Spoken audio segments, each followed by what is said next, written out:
આવો વિચાર કરી કંસ રાજાએ પોતાના કાકા અક્રૂરને બોલાવ્યા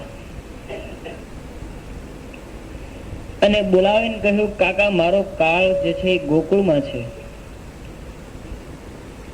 આપણી સાથે કાકા વસુદેવ અને દેવકીએ દગો કર્યો. એનું 8મું સંતાન મેં વસુદેવ અને દેવકીને કીધું હતું, તમે મને આપી દેજો. એને બદલે આપણી સાથે દગો કરી અને ગોકુળની અંદર મૂકી આવ્યા. એટલે હવે કાકા આપણે ઘરે યજ્ઞ કરવાનો છે અને એ યજ્ઞના દર્શન કરવા માટે તમારે નંદ બાબાને બોલાવા જવાનું છે, યજ્ઞનું આમંત્રણ આપવાનું છે. આથી અક્રૂરજી વિચાર કર્યો, ત્યાં તો શ્રી હરિ પરમાત્મા પોતે છે, ત્યાં જવાથી મને ભગવાનના દર્શન તો થશે ને. આવું વિચારી અને ઘરે આવે છે પોતાના અક્રૂરજી. આ વિચારથી ને આખી રાત ઊંઘ ન આવી. સવારે મારે ભગવાનની પાસે જવું, સવારે મારે ભગવાનની પાસે જવું. અને સવારે રથ લઈ ગોકુળની અંદર આવે છે. રસ્તામાં ભગવાનના વિચારો કરે છે અને વિચારો કરતા કરતા આવે છે. એમાં ખબર પણ ન પડી કે ક્યારે રસ્તો પૂરો થઈ ગયો અને ગોકુળ ગામ ક્યારે આવી ગયું. હવે આ રથ નંદ બાબાના ઘર પાસે આવીને ઉભો રહે છે. ત્યાં ભગવાનના ચરણારવિંદ જોયા, ભગવાનના પગલા જોયા. આ પગલા જોતા અક્રૂરજી રથમાં બેસી ન શક્યા. દોડીને ચરણારવિંદ ઉપર જઈ અને ચરણારવિંદની અંદર આળોટવા લાગ્યા. શ્રી હરિ પરમાત્માના પોતાના ચરણારવિંદ ભાઈ.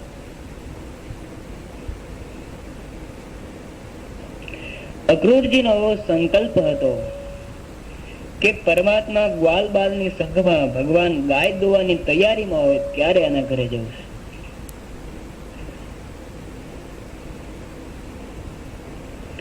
અક્રૂરજી આવ્યા છે, ભગવાનના દર્શનથી આપણે ભગવાનની સામે કંઈ પણ બોલી શકતા નથી, હાથ જોડીને ઉભા રહી ગયા છે. અને જેમ એક લાકડી પડી જાય એમ શ્રી કૃષ્ણ ભગવાનના ચરણમાં અક્રૂરજી પડી ગયા છે.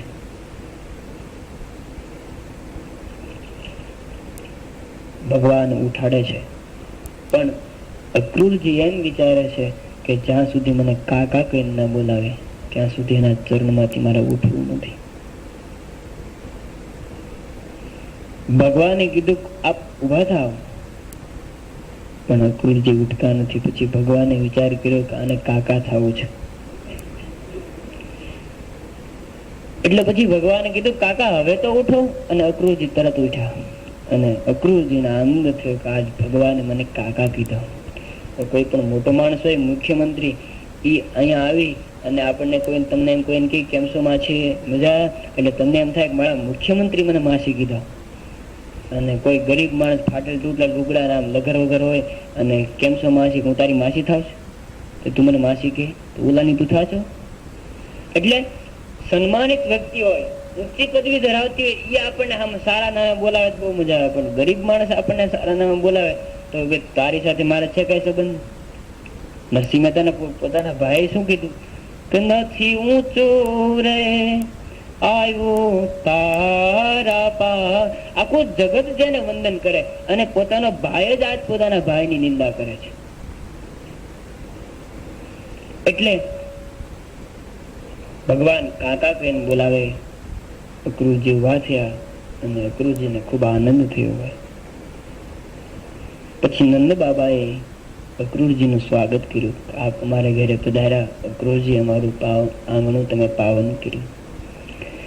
નંદ બાબા દરેક વ્યક્તિને માન આપે છે ભાઈ. અને જે વ્યક્તિ માન કોઈને આપતી હોય, કોઈને, અને કોઈ પણ દુશ્મન પણ કોઈ ઘરે આવે તો એને સારો આવકાર આપવો. અમારા સૌરાષ્ટ્રના કવિ શ્રી દુલાભાઈ કા બહુ સરસ કહે છે કે જે તારા આંગણિયા એ પૂછીને જે કોઈ આવે રે આવકારો મીઠો આપજે જી તારા કાને રે એ સંકટ કોઈ સંભળાવે, રે બને તો થોડું કાપજે રે. તારા કાને થોડુંક સંકટ હોય, તારાથી જો બની શકે તો કાપજે, પણ એને આવકારો તો સારો આપજે. અને ગરીબ માણસ હોય કે પૈસાદાર હોય એ નથી જોવાતું, પણ એનો આવકારો કેવો છે, આવો આવો સારું થી આવ્યા. અને અમુક ની ઘરે તો ઘરની અંદર કાંઈ ન હોય, પણ આપણને એમ થાય કે આનો આવકારો એટલો બધો સરસ છે. અને અમુક કરોડોપતિ હોય પણ આમ એને ખબર જ ન હોય, જાણે આપણે ગયા હોય તો આવકારો. એટલે કોઈ પણ આપણે ઘરમાં કઈ લેવા આવ્યો દીવા આવ્યો હોય તો દેવું, નહીં તો ના પડે, પણ આવકારો શરૂઆત એમ જોઈને ઘરમાં સતાઈ ન જવું. એક બાળકને એના પિતાએ કીધું ફલાણા ભાઈ આવે એટલે કે છે કે હું ઘરે નથી. એટલે ઓલો ભાઈ આવ્યો એટલે કીધું તારો પપ્પા ઘરે છે. તો હા પણ તમારું એમ કીધું છે કે તમે આવો તો ના પાડી છે, તો ઉપર બેઠા એમ કીધું. બીજા કોઈ આવે તો ઉપર બેઠા છે એમ કીધું, પણ તમારું નામ લઈને ના પાડે છે, એટલે મારો પપ્પા ઘરે નથી. બાળક છે આ તો ભાઈ. અક્રૂરજી કીધું બાબા હું આપને આમંત્રણ આપવા માટે આવ્યો છું. મને કંસ રાજાએ એવું કીધું છે કે તમારે અને લાલાને યજ્ઞના દર્શન કરવા માટે આવવાનું છે. અને બાબા એટલા માટે કંસ રાજાએ આ રથ મોકલ્યો છે તમારા માટે. નંદ બાબા ખૂબ જ ભોળા હતા.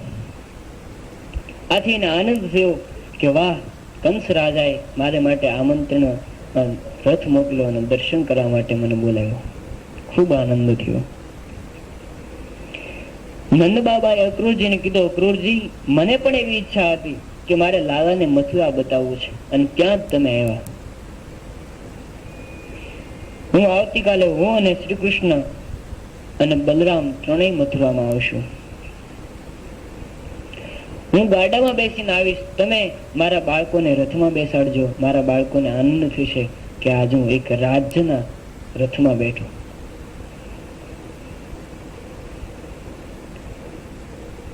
અહીંયા મથુરા જવાનું નક્કી થયું. બધા ગ્વાલ બાળોને ખબર પડી કે શ્રી કૃષ્ણ ભગવાન મથુરા જાય છે. એટલે શ્રી કૃષ્ણ ભગવાનને ગ્વાલ બાળો આવીને કહે છે કે લાલા તું મથુરા જાય છે તો અમને સાથે લેતો જાય ને, અમારે આવું છે. તું બોલે ગાયો ચરાવવા તો એકલો નથી જતો, આ મથુરા કેમ એકલો ઉપડ્યો, અમને પણ સાથે લેતો જાય લાલા. અહીંયા બધા લાલાને એમ કહે છે કે મારા સાથે આવું છે, પણ યશોદામાં કોઈ સાથે વાતચીત નથી કરતા, સાવ ઉદાસ થઈને બેઠા છે. અને કહે છે તમે મારા લાલાને શું કામ મથુરા લઈ જાવ છો? નંદ બાબાને તમારે જવું તો કંસરાજે આમંત્રણ મોકલ્યું, તમે એકલા આંટો માર્યો. મારો લાલો 5 મિનિટે મારાથી જુદો પડે એ હું સહન નથી કરી શકતી. નંદ બાબા કહે પણ યશોદા આ કંસરાજાએ આપણી માટે સ્પેશિયલ રથ મોકલ્યો અને તું એમ કે છે કે તમે એકલા શું કામ લાલાને શું કામ લઈ જાઓ છો? હવે કે લાલાને ચાલીને થોડું જવાનું છે, આપણા ગાડામાં પણ નહીં, લાલાને તો રથમાં બેસીને જવાનું છે. યશોદા તને તો આનંદ થવો જોઈએ. યશોદામાં કહે છે કે તમે રથમાં ભૂલા ન પડો. કંસ છે ને કપટી છે, તમે રથ જોઈને એટલા બધા ગાંગા ન થઈ જાઓ. નંદ બાબા કહે તારા તો એવા નવા જ વિચારો હોય, આપણે ગમે ત્યાં બહાર જાવ તને કોઈ સારો વિચાર આવ્યો, લાલાને શું થઈ જવાનું છે, હું સાથે છું એમ કહું ને. આ કંસ રાજા કઈ મારી નાખવા માટે થોડો રથ મોકલ્યો હોય. ત્યારે નંદ બાબા એમ કે છે કે ન મોકલું તો કંસ રાજાને ખોટું ન લાગે કે એક તો મેં સ્પેશિયલ રથ મોકલ્યો અને મારું અપમાન કર્યું, રથ ખાલી થોડો જાય કે મથુરા.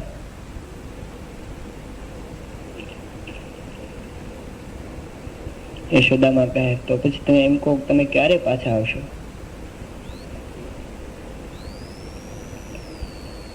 અરે નંદ બાબાએ કીધું કે યશોદા હું એમની સાથે જ છું અને અમે 2-3 દિવસે પાછા આવી જઈશું. રાત્રિ થવા આવી છે, સૌ સૂઈ ગયા છે, પણ એક યશોદા મને ઊંઘ નથી આવતી. સવારે મારો શ્રી કૃષ્ણ મારાથી અળગો થશે.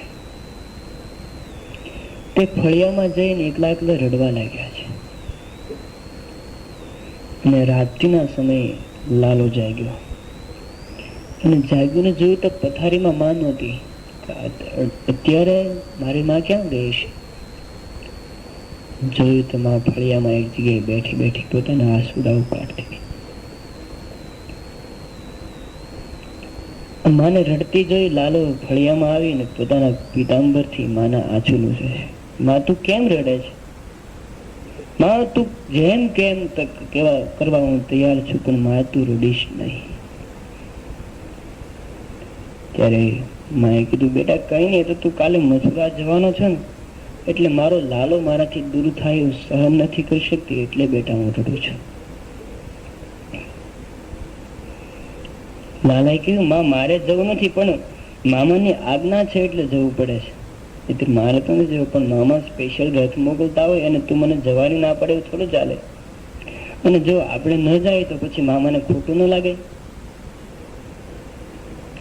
આટલું જ્યાં લાલાએ બોલ્યું ત્યારે યશોદામાને એમ થયું કે મારો લાલો તો હજી સાવ બાળક છે અને એકના બેની ખબર નથી પડતી. અને માએ પોતાના લાલાને છાતી સરસર આપી અને ખૂબ રડવા લાગ્યા છે. અને લાલાને પોતાના પથારીમાં સાથે રાખી અને સૂઈ ગયા છે. કાલે તો મારો લાલો મારી પાસે નહીં હોય.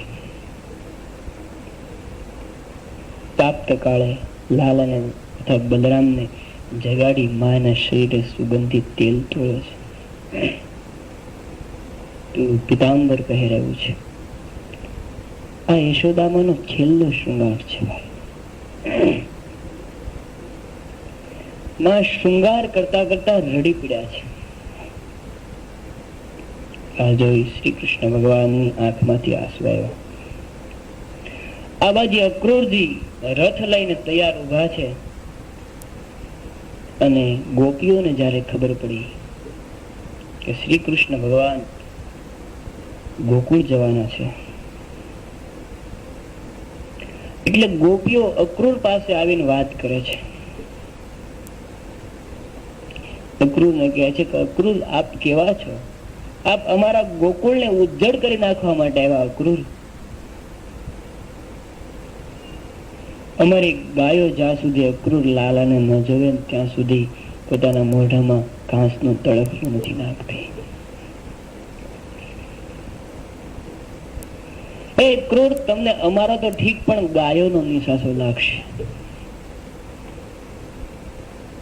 અક્રૂર, જો તમે કહેતા હો ને તો અમે તમારા ચરણમાં સૂઈ જવા માટે તૈયાર છીએ. અક્રૂર, તમે જો કહેતા હો તો તમને અમે જેટલા કહો એટલા દંડવત કરવા માટે તૈયાર છીએ. પણ અને અક્રૂર, એનાથી પણ અમે સંતોષ ન હોય તો તારા ઘરે અમે હલકામાં હલકું કામ કરવા તૈયાર છીએ, પણ અમારા લાલાને અમારેથી વિખૂટો ન પાડો. ત્યારે એક ગોપીએ એવું કીધું કે હે અક્રૂર, તારા ફઈએ છે ને તારું નામ અક્રૂર ખોટું રાખ્યું. ખરેખર તો તું ક્રૂર છો. અને આજ એક તું ક્રૂર બની અને અમારામાં જેમ શરીરમાંથી પ્રાણ કાઢવા આવ્યો એમ અક્રૂર અમારો આજ તું પ્રાણ કાઢી રહ્યો છે. ઘણી ગોપીઓ એવું કહે કે અમે રથની આગળ સૂઈ જશું તો પછી રથ જ કેવી રીતે ચાલશે? હું જયારે રથ નીકળવાનો હશે ને ત્યારે જેમ વ્હીલ નીકળવાનો છે ત્યાં આડી સૂઈ જશે, એટલે રથ હાલશે તો જશે, અને રથ ચાલો હોય તો મારા ઉપરથી ભલે જાય. ગોપીઓનો જે પ્રેમ છે ભાઈ. અક્રૂરજી ગોપીઓની સામે હાથ જોડીને ઉભા છે, કંઈ બોલી શકતા નથી. અને ધરતી ઉપર આમ નીચું માથું નમી ગયું છે. યશોદામાં ખૂબ રડે છે. બેટા એકદમ પાછો આવી જાય જવું મારા દીકરા. અને દાવજીને બોલાવી કીધું, દાવ, જ્યાં સુધી લાલાને જ્યારે જમવા બેઠો હોય ને ત્યારે લાલાને કોઈ આગ્રહ ન કરે ને, લાલા હજી થોડુંક લે, લાલા હજી થોડુંક લે, ત્યાં સુધી મારો લાલો જમતો નથી. માટે હે દાવ, તારે મારા લાલાનું એટલું ધ્યાન રાખવાનું કે જ્યારે જમતો હોય ને ત્યારે ખૂબ આગ્રહ કર્યો અને એને એટલું કહેવાનું લે આમાં જશોદામાના બદલાનું, આ ગોપીઓના બદલાનું. આટલું કહેતા યશોદામાં રડવા લાગ્યા છે. લાલુ મારો જયારે સૂતો હોય ને દાવ, ત્યારે એને ધીરે કરીને ઉઠાડજો. એક એક નાના નાના પ્રસંગો, આજ બાલકૃષ્ણજી જેને મોટા થઈ ગયા હોય અને યશોદામાં 5-7 વર્ષનું બાળક કેમ બની ગયા હોય, આવી રીતે સલાહ આપે છે. અને જેનાથી પોતાનું બાળક ટોપીડો હોય, એક મિનિટ પણ આમ કોઈને રમાડવા ન આપે યશોદામાં. અને કોઈને રમાડવા 5-7 મિનિટ, ગોપી તારી પાસે ક્યારનો પ્રશ્ન છે, હવે મૂકી દે ને, હવે મારી પાસે રાખ ને, એમ કહેતા યશોદામાં. અને આજ જયારે શ્રી કૃષ્ણ ભગવાન જવાના હોય,